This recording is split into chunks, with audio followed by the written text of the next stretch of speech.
Bienvenidos a otro episodio de En Voz Alta. Hoy nos complace con su presencia el honorable diputado de la circunscripción número 1 del Distrito Nacional por el partido Opción Democrática, José Horacio Rodríguez. Para nosotros es un placer tenerte aquí, que hayas sacado un poquito de tu tiempo y nos concedas esta conversación, este diálogo ameno donde hablaremos un poquito acerca de tus inicios, tu carrera profesional, tu vida política. Quiero iniciar destacando que eres abogado, egresado de la Pontificia Universidad Católica Madre y Maestra. Posees un máster en Derecho Público con mención en Derecho Administrativo por la Universidad Complutense de Madrid. Eres nieto también de José Horacio Rodríguez Vázquez, comandante de la expedición de Constanza, Maimón y Estero Hondo contra el régimen dictatorial de Rafael Leónidas Trujillo. José Horacio, un placer para nosotros tenerte aquí. El placer es mío estar aquí compartiendo con ustedes en voz alta. Por la invitación, de verdad que sí. De verdad que estamos muy agradecidos. Vamos a empezar por algo un poquito más personal. ¿Cómo fue tu infancia? Cuéntanos un poco de tu niñez, adolescencia y todo eso. Queremos conocer no al diputado primero, sino a José Horacio. ¿Quién es José Horacio? Bueno, yo me crié aquí en la ciudad de Santo Domingo. Ahí todavía viven mis padres, en mi casa paterna, materna, en el Ensanche Paraíso, en la misma calle del club. Santo Domingo era otro en la década de los 90. Sí, Cuando yo crecí en los 90, era ese sector, un sector tranquilo, mucha paz. Ahí el edificio más alto es ahí donde viven mis padres, que lo que tiene son 4 pisos. Y ese es el edificio más alto de la zona. Y cero tapones. Ahí, cero tapones. Nosotros jugábamos con los vecinos del edificio y de las casas en la misma calle, y poníamos, me acuerdo, patineta, bicicleta, uno jugaba game con la pelota, todos esos juegos, el escondido, el topado, todas las tardes, una infancia, ¿verdad?, feliz, bonita, con los vecinos, los amiguitos de la calle, del vecindario. Y me acuerdo que incluso era tan tranquila esa calle que uno ponía hasta una rampa como con un blow y una tabla con la bicicleta y la patineta. Y ni siquiera pasaban carros. Hoy en día esa calle es un caos. La tuvieron que poner de una vía. Sí. No ha aparecido una esquinita donde parquear un carro cuando yo voy a visitar a mis padres. Pero yo me crié entre ese sector y entre Gasco y Naco, porque mi abuela materna vivía en Gasco, perdón, mi abuela paterna, yo era muy cercano a ella y yo fui al colegio, el preescolar y la primaria allá en Gasco, y yo pasaba las tardes en casa de mi abuela.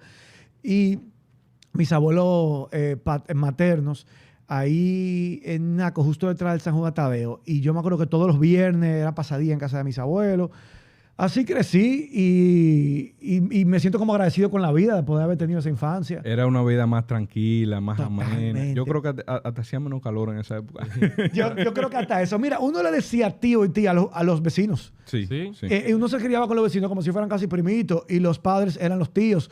Hoy en día eso se ha perdido, como ese sentido de comunidad. Sí. Porque la ciudad ha crecido. Antes el vecino era un familiar extendido. Ya no, hay gente que no conoce a su vecino. Antes tú llegabas a casa del vecino. Tú venías, hey, voy para allá, ¿puedo ir? No, antes tú llegabas, tú tocabas el timbre y después ya jugar Nintendo. Y a veces la puerta estaba abierta. Ya jugar Lego, jugando Lego, Nintendo, todas esas cosas. ¿Sabes qué le quedaba cerca a él? ¿El qué? Ahí me encantaba ir para allá, Arcada. Sí. Ahí sí. Te llevaban mucho para allá. Yo llegué a celebrar cumpleaños ahí, a Guayame, en la alfombra esa, que uno se da unos quemones. Bajando la alfombra esa mágica. El trencito ese minero, que daba unos amaquiones así. Sí. José Horacio, ¿y cómo fue crecer en un hogar con una historia de lucha por los derechos y las libertades civiles? ¿Cómo eso te marcó? Mira, nos marcó sobre todo porque mi papá es un apasionado de la historia, en sentido general, de la historia universal, de la historia de la República Dominicana y obviamente de la historia familiar. Y mi papá, nosotros crecimos haciendo anécdotas de cómo fue su propia vida, porque mi papá tuvo que nacer en el exilio. Mi papá nació en Venezuela de padres dominicanos exiliados por la dictadura y eso lo marcó mucho. Él vino al país por primera vez con 9 años. Wow. Entonces él, y quedó huérfano a los 6 porque su papá vino a la expedición, como tú describiste al inicio en mi biografía, vino a la expedición de Constanza, Maimón y Estero Hondo, y ahí perdió la vida. Ellos ni siquiera tenían claridad de que él estaba muerto porque decían que tal vez habían algunos que habían sobrevivido, que no se sabía si aparecían y demás. Entonces tuvo muy marcada esa infancia de mi papá era por la pérdida, por el dolor, por el exilio, las precariedades del exilio, porque él era nieto, mi papá, de uno de los hombres más ricos del país en la década de los 40, Juancito Rodríguez, mi bisabuelo, que era un hacendado de Moca que se había establecido en la zona de Barranca, en lo que hoy es La Vega, y era uno de los hombres con más cabezas de ganado del país, con más tierras de cultivo agrícola, en una época que recordemos que cuando después de la Primera Guerra Mundial, todos los precios del cacao se dispararon a nivel mundial. Era un hombre multimillonario. Y él se fue al exilio y trató de llevarse todo lo que pudo. Se hablan, dicen los libros de historia, que en dinero de esa época, que hoy el equivalente es un valor mucho mayor, dicen que él logró reunir $2 millones en el país y se lo llevó, que hoy sería mucho más. O sea, lo que son $2 millones en la década de los 40 es muchísimo más de lo que hoy. Y él eso todo lo destinó a combatir la dictadura afuera, a comprar armas, incluso hasta unos aviones compraron para venir al país a tratar de derrocar la dictadura de Trujillo. Y fracasó. Mi bisabuelo perdió toda su fortuna en el exilio destinada a tratar de derrocar la dictadura y liberar al pueblo. Y al final perdió a su hijo mayor, que era mi abuelo, en la expedición de Constanza en 1959. Mi bisabuelo se termina suicidando en el 60. Wow, qué lamentable. En noviembre del 60, frustrado ya de que lo había perdido todo, había luchado 15 años contra Trujillo, su hijo mayor murió en combate y 6 meses después derrocan a la dictadura. Entonces ahí es que se prepara mi familia, mi abuela, con sus 3 hijos, huérfanos de padre, a regresar al país.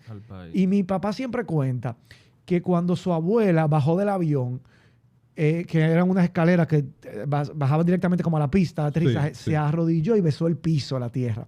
Y que eso, él como que lo sorprendió ver a su abuela arrodillada, besando la tierra, porque después de 15 años de un exilio forzoso, poder regresar a su país ya con la dictadura vencida. Pero eso es por el lado paterno. Por el lado materno, mi abuelo, el papá de mi mamá, también estuvo preso en la cárcel de la 40, fue torturado. Wow. Gracias a Dios sobrevivió a la dictadura y lo tuvimos hasta el final de sus días, hace unos años.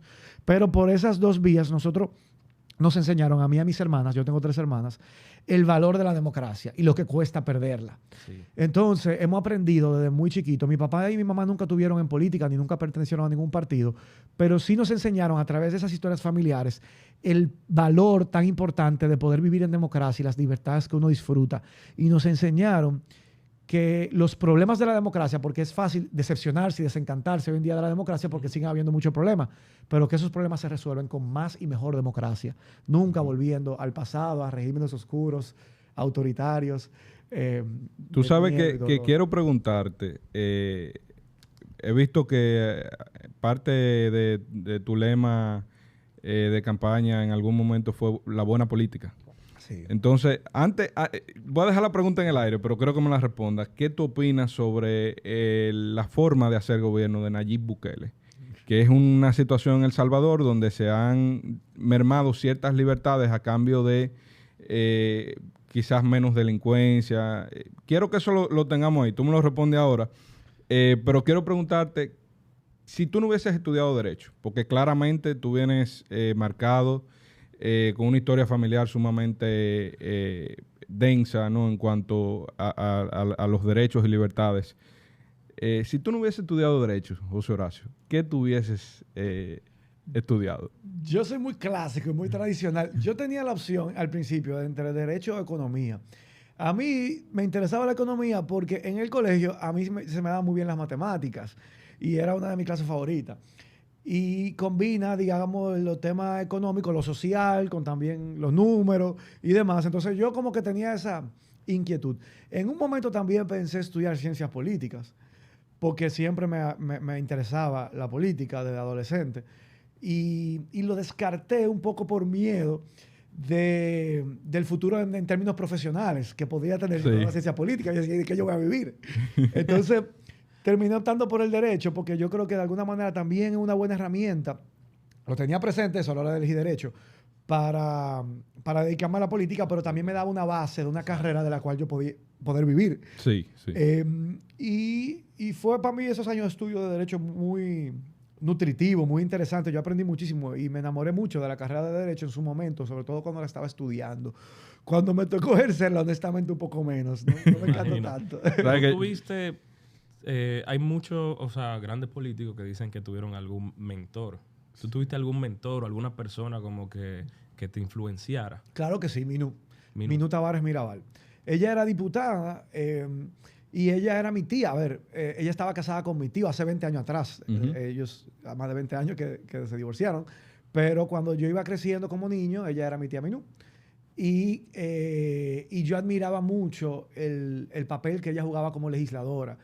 En esa época no había redes sociales, no había YouTube para poder... Ella ganó como diputada la primera vez en el 2002.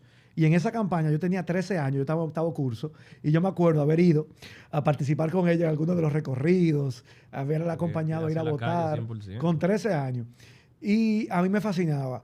Y la gente quizás no conoce muchas de las causas que ella asumió y de las luchas que echó en la Cámara de Diputados, que yo creo que en su momento fue quizá la legisladora o una de las más destacadas por asumir posturas coherentes, valientes, levantando la voz cuando hacía falta para defender a la ciudadanía en temas importantes y trascendentales. Y que al no haber quizás redes sociales, quizás se supo poco o no se pudo comunicar lo suficiente cuando yo me puse atrás. Aún así, doña Minú tronaba en el Congreso. Sí. Yo recuerdo varias veces verla. O sea, su trabajo fue impactante, de verdad que sí. Acaparó titulares, o sea que como congresista creo que ella hizo un gran trabajo, en mi opinión personal. No, y muy buena mentora. Sí. Muy buena. Entonces, es por esa relación de vamos a decir, familiaridad que ustedes se unen para la fundación de Opción Democrática. Mira, de alguna manera, ella era del PLD. Sí, y aunque sí. yo me acuerdo ya en su última campaña, ya yo estaba en la universidad en el 2010, nosotros la apoyamos. Muchos de los que hoy estamos en Opción Democrática, de los jóvenes que somos de la dirección de Opción Democrática, pero desde un movimiento externo, porque no nos identificábamos ya a esa altura con el PLD como partido o proyecto político. Teníamos nuestras diferencias, pero sí entendíamos y veíamos en ella una persona una política coherente, con principios, que hacía buen trabajo, y la apoyamos. Pero nosotros... Al ella estar en ese partido, nosotros no veíamos ese partido como una opción paramilitar. Yo comencé, la primera vez que tuve un proyecto político, de manera formal, en el año 2012, en un proyecto que se llamaba Proyecto Zurdo. Que fue muy interesante porque aprendí muchísimo, conocí mucha juventud valiosa, como interesada y con sensibilidad política y social. Y nosotros lo que nos reuníamos era a hacer círculos de estudio, a estudiar documentos, a formarnos en términos políticos. Y estuvimos incluso discutiendo cómo se organiza una organización política, los estatutos y demás. La parte organizativa, la parte de los principios. Pero eso fracasó. Y luego yo me fui a hacer mi maestría. Y cuando regresé me involucré en otro proyecto que se llamó Camina RD. Ahí también conocí mucha gente valiosa que venía de la lucha desde la sociedad civil, muchos periodistas, como por ejemplo, eso fue por allá por el 2014, 2013-2014, por ejemplo, Altagracia Salazar, yo la conocí, sí. Ella era parte de ese movimiento Camina RD, Jonathan Liriano, Milicen Uribe, que son reconocidos como periodistas, pero que también tenían un activismo social. Y hice una gran amistad y vinculación con mucha de esa gente, Alberto Grullón, que también es un periodista muy destacado. Y militamos juntos alrededor de un año. Se sintió más en esa época que uno más joven, el tiempo se sentía más. Un año y medio ahí. Hasta que cuando Minú decide renunciar al PLD y lo hace público, entonces a ellos sí les digo, cuenta conmigo que tú vas a hacer. Y muchos jóvenes más que mientras ella estaba en el PLD no se interesaba militar allí, pero al ella independizarse y decir va a ser tienda aparte, entonces le dijimos, pues vamos arriba. Entonces yo recuerdo en el verano del 2014, como 3 meses después de ella haber renunciado al PLD, que yo me enteré por la prensa, por las redes sociales, por Twitter, que ella había renunciado, la llamo y le digo, ¿es verdad? Bueno, sí, en ese momento había como la noticia, esa era como la noticia caliente del día. Y 3 meses después ella decide, vamos a formar un nuevo partido. Y yo le dije, bueno, pues cuenta conmigo. Y entonces ahí yo mando mi carta de renuncia de Camina RD, de la cual en ese momento, en Camina RD, la coordinadora general era Virginia, mi hermana, que era la coordinadora general de Camina RD, pero sin embargo estaba integrado por mucha gente buena, valiosa, y yo me renuncio. Y un año después, ya para el 2015, que nosotros estábamos completando el expediente de reconocimiento del partido, nosotros hicimos un trabajo donde reunimos más de 90.000 firmas para reconocimiento de Opción Democrática. Abrimos 32 locales en las 31 provincias más el Distrito Nacional. Conformamos 32 directivas. En cada provincia una directiva entre 7 y 15 miembros y el Distrito Nacional otra. Yo fui el secretario de organización en ese momento del partido. Y ya en la recta final, antes de depositar, un año después, Virginia decide también renunciar a Camina RD para venir a Opción Democrática. Ella formó parte de la primera directiva del distrito, pero yo era de la dirección política, siendo más joven, porque era secretario de organización y ya había estado de un año antes. Sí.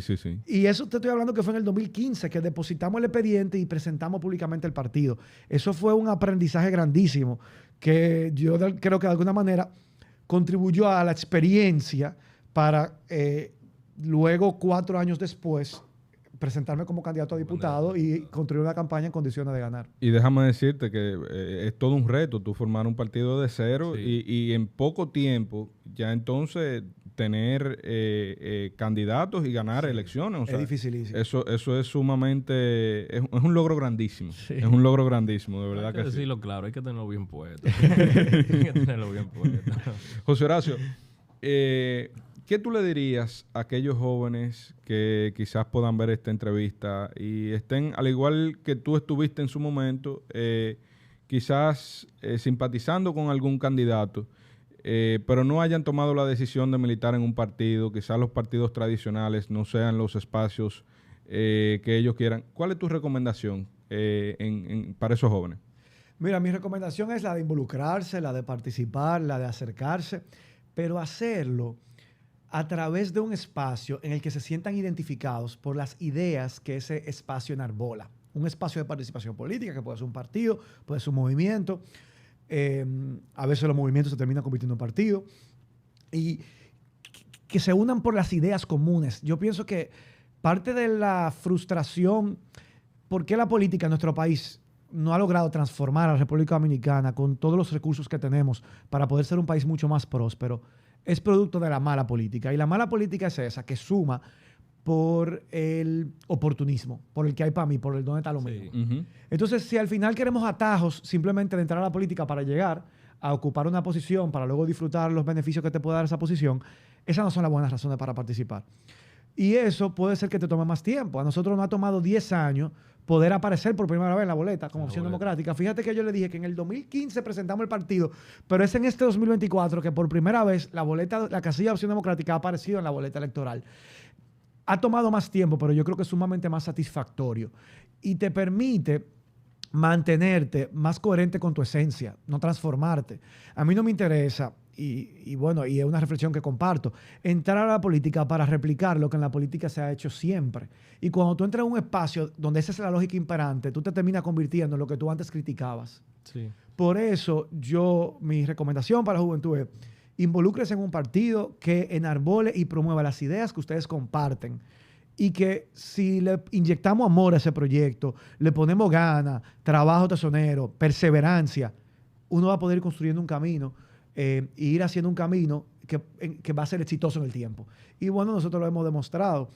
Tenemos ahora en esta contienda mucha buena candidatura de gente joven, de gente valiosa, preparada, con formación, con amor al país, que yo apuesto a que ahora en mayo van a alcanzar buenos resultados y me acompañarán en el próximo cuatrenio en la Cámara de Diputados. Ojalá que así sea. Incluso lo que tú comentabas antes, o sea, sobre mantener la esencia, eso se ve mucho en partidos de renombre acá, que por ejemplo promulgan algo, pero tienen alianzas con partidos que, o sea, promulgan totalmente lo contrario. O sea, tienen alianzas con partidos tanto de derecha como de izquierda. Sí. O sea, no son como que fieles a... Sí, lo que pasa es que aquí la mayoría de los partidos no tienen una identidad ideológica. Tú no puedes decir si son de izquierda o de derecha. Sí. Yo creo que la mayoría tienen integrantes o dirigentes que se identifican con una corriente ideológica o con otra, pero como partido no asumen frente a la ciudadanía una posición clara, definida, coherente. Y con el tema de las alianzas, porque yo creo que lo más importante es, más que con quien en una coyuntura específica tú quizás puedes llegar a un acuerdo electoral, es qué tú buscas con ese acuerdo. Exacto. Porque aquí la mayoría de los partidos, y yo creo que más para adelante ustedes me van a preguntar, ¿Qué yo opino de la cantidad de partidos que hay? Sí, sí, justamente. En la mayoría de los partidos, que yo creo que aquí hay un exceso, y me adelanto a responder esa pregunta, hay un exceso de partidos, pero la gran mayoría de esos partidos, que son siglas con colores y nombres, no tienen ningún otro propósito que pegarse de la teta del Estado. Exactamente. O sea, ser una fuente, convertir eso en una fuente de ingreso para vivir de eso. Entonces eso no es un partido real. Un partido se supone que debe ser una propuesta política diferenciadora, que le aporte algo novedoso a la sociedad, con el objetivo de gobernar. No simplemente de aliarse con el que está en el momento para recibir los beneficios de estar pegado al Estado. Entonces, por eso tú ves cerca de 10, 12 partidos que tuvieron 20 años aliados al PLD y ahora están todos aliados al PRM, porque su único objetivo es estar con el que esté disfrutando de los beneficios de las mieles del poder. A cambio de dos o tres nombramientos en el Instituto Nacional, que de la aguja, que de la uva, cositas así. Para que le den empleo. Empleo a dos o tres gente y ya, y sobreviven así. Eso es algo... no es un partido, esos son casi que... son negocios. Yo lo llamo los parásitos del sistema político. Son parásitos, sí. Así lo llamo yo. José Horacio, ¿cuál ha sido el mayor desafío que tú has enfrentado, ya sea en el plano profesional como abogado o en el plano personal o como en el desarrollo de tu carrera legislativa? Mira, son distintos dependiendo del plano al que nos refiramos. En el ámbito del legislativo, yo creo que el principal desafío ha sido estar solo en un cuerpo de 190 donde soy el único de mi partido. Eso es un desafío porque tú no cuentas con tantos aliados, pero yo creo que a pesar de eso, yo he sido capaz de construir puentes y alianzas con colegas de todos los partidos, literalmente de todos. Aún puedan ser partidos que en algunos temas diferamos mucho, pero tenemos buenas relaciones para, en lo que nos une, ponernos de acuerdo y empujar una agenda común. Y yo creo que eso es parte de hacer buena política. Una agenda común que vaya orientada a transformar la sociedad, mejorar la calidad de vida, mejorar la calidad de la democracia dominicana, en lo que podamos coincidir, porque habrán cosas en las que con otros no coincidiremos. Entonces, cuando coincidamos, trabajar de la mano, y yo he aprendido eso. Para mí, por eso ha sido de tanto aprendizaje mi paso por el Congreso, porque me ha hecho ver que con quienes en algún momento yo puedo sentirme tan lejos, puede ser la semana siguiente mi principal aliado para lograr otro objetivo. Y eso te hace entender la importancia del respeto en esa relación con tus interpartes, que son tus colegas diputados o legisladores, pueden ser senadores también, mantener tratos de buena relación, de cordialidad, de respeto mutuo, porque como te digo, algunos diputados, incluso con los que ustedes me han visto hasta quizá discutiendo de manera cálida o alterado en videos que se han filtrado, son los mismos con los que de la mano hemos empujado otros temas comunes. Por ejemplo, bueno, ahí está mi colega de la Romana, Eugenio Cedeño, con quien hemos tenido discusiones acaloradas, pero al mismo tiempo tenemos iniciativas que compartimos y que hemos empujado en términos comunes, como en la Ley de Ordenamiento Territorial y Uso de Suelo, la defensa de los espacios públicos, de la defensa de los litorales marinos, que según la Constitución son de dominio público. Él tiene un proyecto de ley para garantizar el acceso público a las playas y demás, que yo he apoyado. Y así tengo otras iniciativas nuestras que también él ha apoyado, como el tema de los debates presidenciales.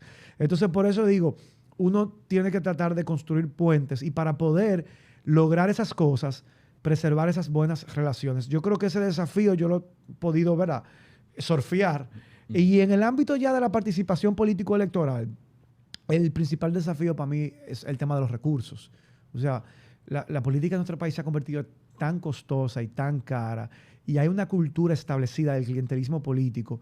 Vencer eso da brega y trabajo, y no se logra de la noche a la mañana. Transformar esa realidad toma tiempo, pero creo que es necesario comenzar a no asumir que tiene que ser así siempre, sino a transformarla por una política. Yo digo que la buena política tiene una labor pedagógica, de educar a la ciudadanía también. Entonces, acompañarlo de ese trabajo pedagógico y de educación ciudadana. Tú sabes que me gustaría que me contaras cuál es tu mayor logro como diputado. Yo, que he visto y he seguido tu trabajo, tengo una opinión, una percepción, que ha sido tus esfuerzos por la eliminación del matrimonio infantil. Eso es algo sumamente encomiable que tú has hecho. Te lo celebro. Pero quisiera saber, en tu opinión, ¿cuál ha sido tu mayor logro? Bueno, yo me siento muy satisfecho de poder decir, tenemos muchos logros. Ese es uno que tú comentas. Esa ley que logró prohibir el matrimonio infantil en nuestro país, la redactamos en mi oficina. Y claro, luego fue enriquecida y mejorada en su curso legislativo porque pasó por el Senado. En el Senado lo introdujeron cambios. En la propia Comisión de Justicia también introdujeron cambios. Pero la versión original, a partir de la cual se trabajó y que sirvió de base para llevar la discusión al Congreso en esa fase, en esa primera legislatura de este cuatrenio, fue nuestra propuesta. Y que hoy eso esté prohibido, yo creo que eso no estaría hoy prohibido si nosotros no hubiéramos sido diputados. No, claro. Absolutamente. En estos 4 años. Entonces, eso para mí es de mucha satisfacción. Pero también hay otro logro que yo creo que tal vez no se hubiera dado si yo no hubiera sido diputado en estos 4 años, que es lograr modificar el contrato del fideicomiso de Pedernales para que se saquen 6 millones de metros cuadrados de áreas protegidas en el paisaje natural de Cabo Rojo. Esa fue una denuncia que hizo el Grupo Jaragua y la Coalición por la Defensa de las Áreas Protegidas, de la cual nosotros nos hicimos eco. Y cuando nos enteramos, vamos a la comisión que estaba estudiando ese contrato a plantearle, mira, aquí hay un problema porque el contrato incluye unos terrenos y eso viola la ley sectorial de áreas protegidas. Nosotros, una ley está por encima de un contrato, o sea, los contratos se tienen que someter al imperio de la ley. Entonces, no me hicieron caso. Y yo le digo, bueno, pero vamos, ok, si hay dudas, vamos entonces a contratar agrimensores desde esta comisión para que nos confirme si esa denuncia es falsa o es cierta o es verídica. Y no se quiso hacer. Y no se quiso simplemente porque el contrato tenía un párrafo que decía que no había área protegida, pero las coordenadas decían otra cosa. Lo que pasa es que esas coordenadas... fue por dejadez que no se hizo en ese momento, ni siquiera... entre comillas. Yo no le llamaría dejadez. Yo diría que fue por una visión que tienen muchos congresistas de que el Congreso al final del día es un sello gomígrafo. Ellos decían, es que si el contrato que vino del Ejecutivo dice que no hay área protegida, ahí no hay área protegida. Entonces yo lo que decía es, bueno, pero es que nosotros no somos un sello para firmar todo lo que venga del Ejecutivo. Nuestro trabajo es contrastar, verificar, confirmar que esa información es cierta o no. Coño, pero tú sí jodes, me decían, perdón por el... No te preocupes.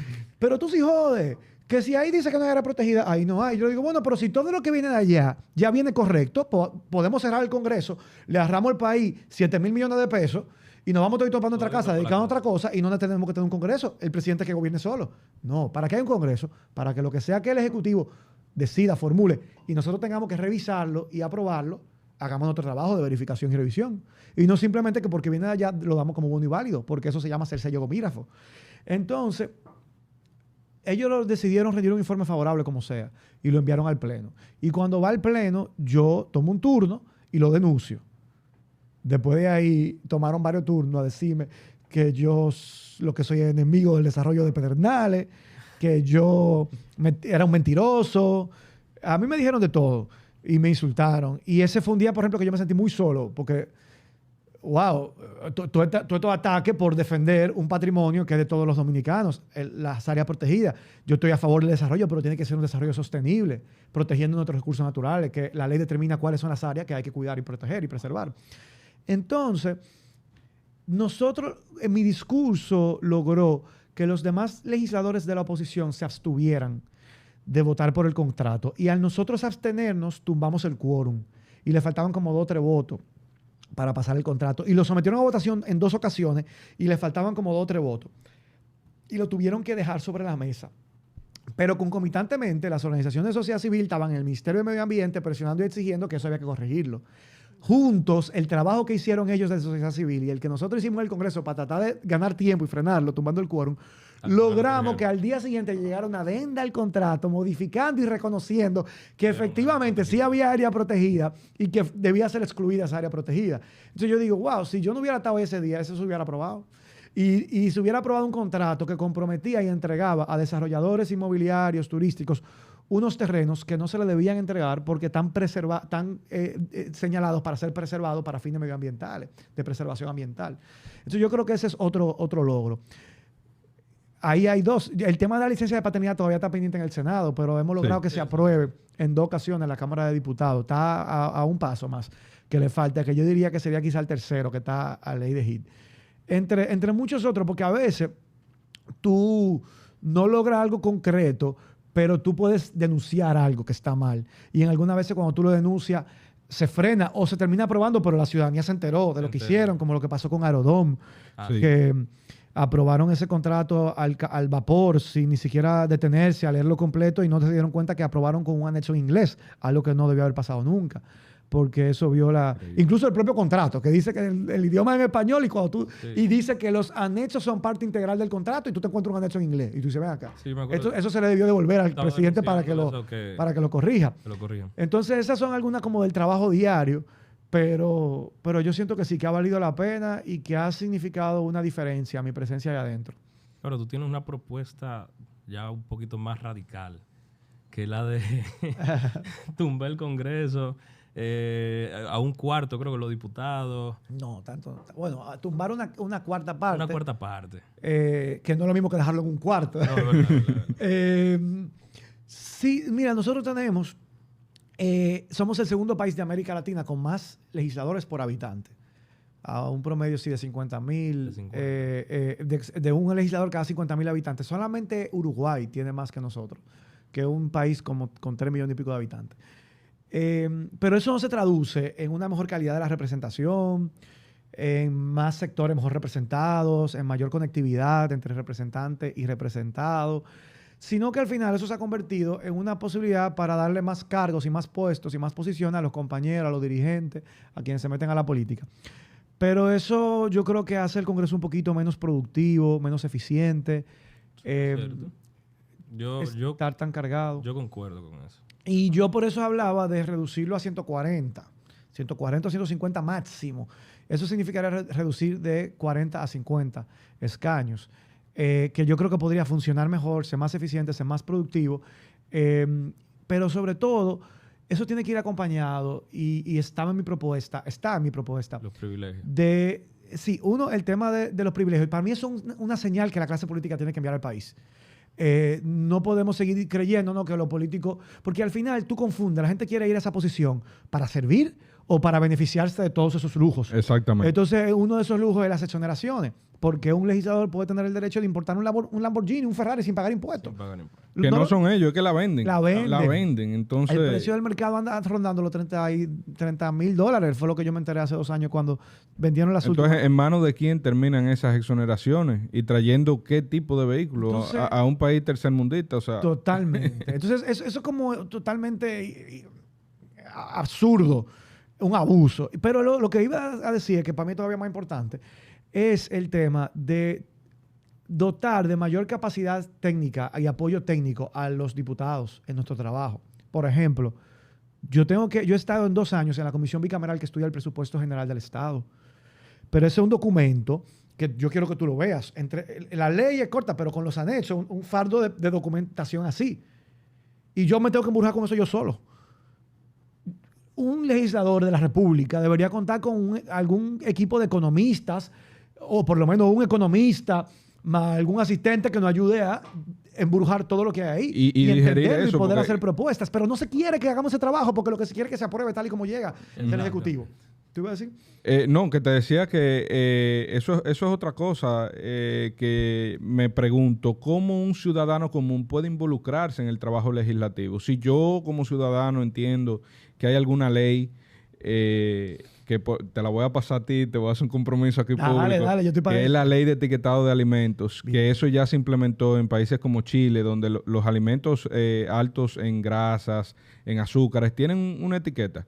Pero hablaremos de eso en privado, te lo voy a pasar. Yo como ciudadano común, ¿cómo puedo involucrarme en ese trabajo legislativo? Quizá yo no tenga interés de convertirme en legislador, pero sí tengo interés en aportar a mi país a través de quizá cosas que yo, mi carrera profesional, mi experiencia, pueda hacer. ¿Cómo uno puede acceder a eso? Mira, los diputados somos representantes del pueblo, y para hacer bien el trabajo de representación tú tienes que tener mecánicas, establecer tus propios mecanismos de cercanía, de contacto, de accesibilidad de la ciudadanía hacia ti como representante.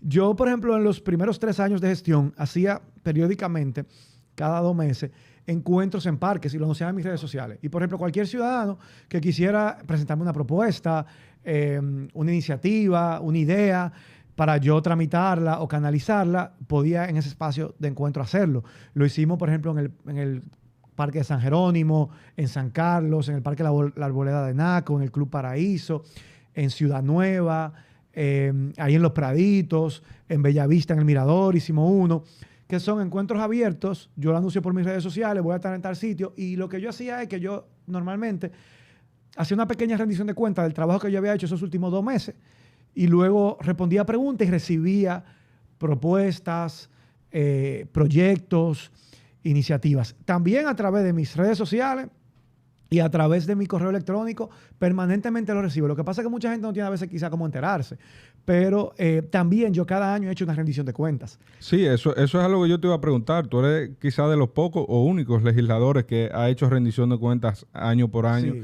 que están disponibles en tu página web. O sea, te has manejado con un nivel de transparencia increíble. Sí, sí, sí. Bueno, porque yo digo que nuestra generación a veces se dice, queremos jóvenes en política, ya estamos cansados de los dinosaurios. Pero yo lo que digo es que no basta con que seamos jóvenes si vamos a hacer la misma política de siempre, opaca, sin transparencia. O sea, nuestra participación en la política como jóvenes se tiene que traducir en prácticas diferenciadoras. Una de esas es la rendición de cuentas, el ejercicio transparente, tomar decisiones de frente a la ciudadanía, establecer espacios de accesibilidad que la ciudadanía tenga para acercarse a ti. Yo he promovido también, así como esos encuentros abiertos en parques, reuniones conjuntas de vecinos que promuevo periódicamente para tratar de escuchar cuáles son las inquietudes. A veces podemos canalizar, tocar puertas. A veces que si lives, que si encuentros por Zoom cuando estábamos en la pandemia. Pero sí, hay que ser creativo. La democracia hoy en día exige eso. Y quienes hemos llegado a la política para hacer la cosa distinta, tenemos que utilizar todas las plataformas a nuestro alcance para informar del trabajo que hacemos, rendir cuentas y recibir también propuestas, inquietudes, incluso críticas. Uno tiene que estar abierto a recibir críticas cuando uno ocupa una posición pública. Sí. Entonces, todo eso es importante. José Horacio, quiero, y perdóname Luis, que me he robado No, y he tirado preguntas aquí como una ametralladora. Mira, quiero saber ¿cuál es tu opinión al respecto de la cantidad de leyes que existen en la República Dominicana? Para mí aquí hay un exceso de leyes, de diputados, de provincias, de municipios, de todo. Aquí hay un exceso de todo. Aquí estamos, diría yo, que copados en teoría, pero en práctica estamos mínimos. ¿Cuál es tu opinión al respecto? Creo que ciertamente aquí se ha sobrelegislado en algunas áreas, en algunas materias, y es hasta difícil como de llevar cuenta de todas las leyes que están vigentes en un determinado momento. Aún así, hay leyes que faltan por ser aprobadas. De hecho, cuando se proclamó la Constitución del año 2010, que fue una Constitución completamente nueva, a partir de ahí hay una serie de leyes que debieron ser creadas o que debieron ser adecuadas, que están pendientes. Uno de mis ejes de propuesta de campaña que pueden encontrar en mi página web para el próximo periodo constitucional 2024-2028 es comprometerme a trabajar en esas leyes que están pendientes desde el 2010 con la aprobación de la nueva Constitución. Pero también creo, y comparto, Henry, contigo, que más que nuevas leyes, en el país nosotros tenemos que trabajar para que se cumplan muchas buenas leyes que tenemos y que no se están cumpliendo. Exactamente. O sea, y yo creo que ese trabajo de fiscalización debería ser una prioridad de un nuevo Congreso que asuma ese rol de seguimiento y de vigilancia y de supervisión al cumplimiento de las leyes. Y eso debería ser el trabajo prioritario de las comisiones de trabajo de la Cámara de Diputados. Lo que pasa es que hay comisiones a veces que en un año nunca se reúnen. Wow. Y otras que sí se reúnen, se les dificulta reunir el quórum. Por eso es que yo digo que hay demasiados diputados. Porque tú para reunir quórum necesitas reunir 15. Pero a veces vemos 5 o 6 y no podemos tomar decisiones porque tienen que haber mínimo 8 para tener el quórum. Y tú dices, ¿dónde están los otros? Yo presido la Comisión de Desarrollo Humano en la Cámara de Diputados. Y yo tengo colegas que son miembros de esa comisión, que tienen 2 años sin ir a una reunión y nosotros nos reunimos todos los jueves a las 10 de la mañana. Se convoca a la Comisión de Desarrollo Humano. Wow. Y tienen 2 años sin ir a la comisión y nada más son miembros de 3 comisiones. Una botella. Entonces, es una botella. Uh-huh. Nada más les interesa o van cuando los llaman porque hay que aprobar un préstamo, porque hay que aprobar un contrato, porque el gobierno los necesita ahí para aprobar el presupuesto. Y si no, por eso no van. Entonces, por Dios, necesitamos un mejor Congreso. Tenemos la oportunidad ahora de elegir lo mejor. Sí. Hay que hacerlo. José Horacio, ya estamos terminando la entrevista, pero no quiero irme sin hacerte esta pregunta. ¿has recibido en algún momento presiones estando en el Congreso de algún tipo para aprobar algún préstamo, alguna ley, algunas amenazas? Porque ya de los ataques lo hemos visto. Los ataques lo hemos visto, no tenemos duda. No, a ti no te han ofrecido correazos, nada de eso. Mira, amenazas no te puedo decir que reciba amenazas. Pueden haber niveles de presión, pero presión quizá que no como algo así como... Hay presiones a veces sutiles. Mira, por favor, ayúdame con esto. Es normal, porque en ese escenario, un espacio, ¿verdad?, donde se consensúan, donde se cabildean cosas, donde alguien te puede llamar a persuadirte, y eso es válido, eso es parte del ejercicio democrático. Sí. Entonces, Pero me refiero quizá a persuadirte de otra forma un poquito más, tratar de darte dinero, amenazarte, cosas de esas, ¿no? No, de ninguna No se manera. atreven. No puedo decir eso. Y de verdad, honestamente, creo que ha habido poco de eso en estos 4 años. Puede que haya sucedido, pero no creo que quizá es como esa percepción que se tiene de que andan ofreciendo. El famoso hombre del maletín, Sí. todas esas cosas. ¿Qué pasa? Que la mayoría de los temas que suelen tener ese nivel de interés, como para que alguien se atreva como a dar dinero para que se apruebe, normalmente suelen ser de interés para el gobierno. Y el gobierno tiene sus diputados que se lo aprueban sin necesidad de tener que... pueden incluso presionarlos, porque yo vi, mira, sí han habido presiones. No a mí, pero yo he visto como a otros. Yo recuerdo una vez, hace ya como cuando estábamos todavía en la pandemia, que diputados del PRM me contaban de la presión que recibían, incluso hasta del Palacio, para que no apoyaran un determinado proyecto, y como ellos incómodos porque ellos lo querían apoyar. O sea, pero eso es parte de la dinámica. Pero algo ya de que pudiera ser catalogado como corrupción, de que haya dinero, contraprestación de por medio, yo no he visto eso. Ni nadie se me ha acercado a mí, se ha atrevido a acercarse a mí para algo así. Eso se suele dar mucho cuando, por ejemplo, en el pasado, pensando, yo no estaba allá, cuando se modificaba la Constitución. Ahí daban cuarto. Y te lo dicen, yo lo he oído. A mí me han dicho, no, ya yo le habían pagado la mitad. Hubo algunos que cuando se quería reformar la Constitución, anécdotas que uno oye en los pasillos, que cuando se quería reformar la Constitución en el 2019 para permitir la reelección del entonces presidente Danilo Medina, yo he escuchado a algunos que dicen, no, a fulano ya hasta le habían pagado, cobraron adelante, y al final nunca se dio la modificación constitucional, pero dije que habían cobrado la mitad adelante. Wow. Hasta eso no oye, pero son como, tú sabes, rumores, no que yo te puedo decir que yo tengo pruebas ni constancia, pero los rumores. Claro, de lo que se rumora. Los rumores de pasillo, tú sabes. Ya por último, sí me gustaría que tú nos dijeras en un breve resumen tus aspiraciones, un mensaje hacia la población y eso, y volverte a agradecer por estar aquí con nosotros. No, gracias a ti, Luis y Henry. Para mí ha sido muy chula esta conversación. Mira, mi aspiración en este momento es a seguir trabajando, porque eso es lo que yo hago como diputado. Yo digo incluso que yo no aspiro a ser diputado, yo aspiro a trabajar como diputado. Y eso es lo que he hecho estos 4 años, trabajar a tiempo completo. A mí una colega me dijo, wow, pero tú vienes aquí de lunes a viernes.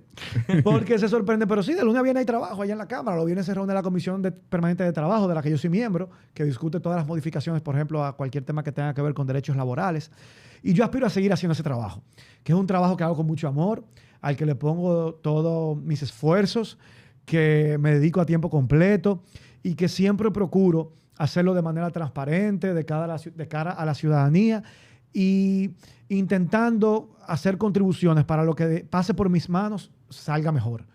Y que todo lo que pase por mis manos sea en beneficio del país, y que si no lo es, pues entonces seguiré denunciándolo y levantando la voz como ustedes me han visto hacerlo. Sí. Así que nada, pedirle a quienes nos están viendo que si no han decidido su voto, rayen la cara de José Horacio en la casilla 29, la única boleta marrón, el próximo 19 de mayo. Y sobre todo, que no dejen de ir a votar, que participen. Eso es muy importante. Vean las propuestas de todos los candidatos y que votemos de manera consciente. Ojalá que el Congreso que resulte de las próximas elecciones sea un Congreso equilibrado, plural, democrático, que no sea un Congreso controlado por una única fuerza, porque eso al final termina debilitando la democracia y terminamos como retrocediendo en términos democráticos, como sucedió cuando en el pasado tuvimos un solo partido que también lo controlaba todo. Sí. José Horacio, agradecerte tu presencia aquí, y es algo que yo se lo comento a mis amigos y quiero hacerlo públicamente.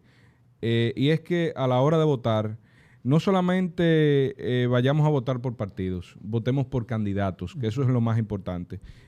Quizás como diputado yo vaya a marcar la casilla de Opción Democrática por José Horacio, pero también como senador podría votar por otro candidato perfectamente, porque al final lo que tenemos que elegir son representantes que independientemente cuál sea su partido político, nos representen a nosotros mismos. Te deseo muchísima suerte en la próxima contienda. Yo estoy seguro de que vas a resultar ganador, porque has hecho un gran trabajo, un trabajo coherente a lo largo del tiempo y del cual me siento orgulloso de estar representado por ti. Muchísimas gracias.